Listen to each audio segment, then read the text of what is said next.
মন্দিরেতে মাটি নিয়ে গিয়ে মা প্রদীপ বানিয়ে ভগবানকে দিল। চলো তোমাদের সাথে পুরোটা শেয়ার করি। তো সকালে ইঁথু পুজো করেছে মা। তো তারপরেই এই যে আমরা বেরিয়ে গেছি আমাদের এখানে গোপীনাথে যাওয়ার জন্য। তো তোমরা দেখো। তো হাই গাইস, আজকে আমি যেতে চলেছি রাসের মেলায় গোপীনাথের পাড়। তো তোমরা পুরো ভিডিওটা দেখতে থাকো। আজকে আমার বেষ্টু থাকছে না আমার সাথে, আজকে থাকছে আমার মা। আর মেলাতে গিয়ে হয়তো বেষ্টুর সাথে দেখা হয়ে যাবে, আর মা আর বোন থাকছে। তো তোমরা ফুল ভিডিওটা দেখতে থাকো, অনেক মজা হতে চলেছে। মায়ের প্রদীপ বানানো হয়ে গেছে, তাই সাজিয়ে নিচ্ছে এখানে। আর এখানেতে বেষ্টুর সাথে দেখা হয়ে গিয়েছিল। তারপরে এই যে ঠাকুরের কাছে আজকে প্রদীপ দিতে হয়, আর তারপরে মোমবাতি, ধূপ, এই সমস্ত কিছু 3বার ঘুরে এই যে প্রদীপটা দান করছিলাম। তো আজকে গিয়েছিলাম গোপীনাথে। তারপরে আমি আর বোন দুজন মিলে বাতি দিয়ে দিলাম, তারপর প্রদীপ দান করলাম আজকের দিনে।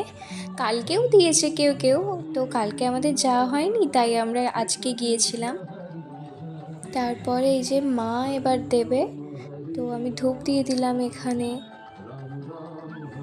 তারপর আমার মা দিচ্ছিল, তো দেখুন।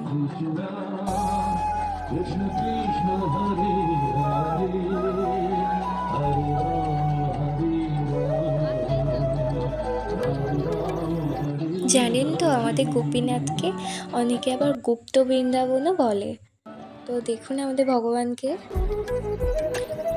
তারপরে একটু বাপিকেও ভিডিও কল করে দেখানো হচ্ছিল মন্দিরটা এখানেতে। তারপর আবার চলে এলাম বাতি ধূপ দেওয়ার জন্য। তো এখানে বনি দিয়ে দিচ্ছিল, বেষ্টু দিচ্ছিল, তো তারপরে একটু আমি দিয়ে দিচ্ছিলাম। তো এখানেতে প্রদীপ দান করতে অনেকেই আসে, আমরা বাতিও দিয়েছি, প্রদীপও দিয়েছি। তো খুবই ভালো লাগছিল গিয়ে। বলুন এবার রাধা বল্লভে যাওয়া যাক, এটা একটা মন্দির। তো তারপরে মা আবার সব কিছু সাজিয়ে নিচ্ছিল, তো মা এখানে আগে দিচ্ছিল। জানেন তো আজকে আরও বেশি ভালো লাগছিল, আমার মা গিয়েছিল বলে অনেক মানিয়ে নিয়ে যেতে হয়েছিল। তো এখানেতে মা প্রদীপ দিচ্ছে, আর মা না চট করে বেরোয় না। তো গিয়েছিল আজকে, খুবই ভালো লাগছিল। আর আমাদের মন্দিরটা কেমন লাগছে প্লিজ কমেন্টে জানাবেন। তো এটা না পাশাপাশি মন্দির, গোপীনাথ আর রাধাবল্লভ। তো কালকে গোপীনাথের রাস হয়েছে, তো আজকে রাধাবল্লভের। আর এখানেতে আমিও বাতি দিয়ে দিচ্ছিলাম মায়ের সাথে সাথে। তো দেখতে থাকুন।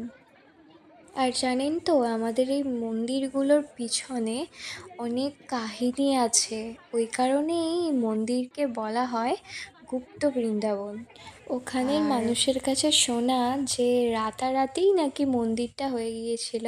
তো আমার কিছু ফটো, আর এখানেতে দেখুন এটা হলো তুলসী মন্দির। তো কত বড় মন্দিরটা দেখুন আপনারা। তো এখানে আমি একটু প্রণাম করে নিচ্ছিলাম, এখানেও বাতি দিয়েছিলাম, প্রদীপও দিয়েছিলাম। আর এই যে আমাদের ভগবান।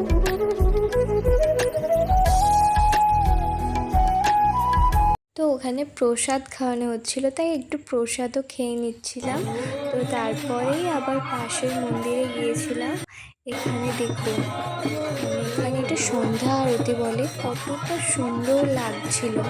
সামনে যেতে পারিনি কারণ অনেক ভিড় ছিল সেই কারণে। তো দেখুন কতটা সুন্দর লাগছিল যে ওখান থেকে আসতেই ইচ্ছা হচ্ছিল না। তো বাড়ি তো আসতেই হবে, তো চলুন বাড়ি যাওয়া যাক এবারে। তো এখানেতে জিলাপি মানে যাকে শুনে আর একটু ভেলপুরি খেয়ে গুটি গুটি পায়ে গেলাম। আর এখানে দেখুন আর ফোন ঘাটার জায়গা পাইনি, রাস্তায় দাঁড়িয়ে ফোন ঘাটতে লেগেছে এই যে। তো মা এখানে কেনাকাটা করছিল, আর সবজি বাজারও আজকে করে নিচ্ছিল।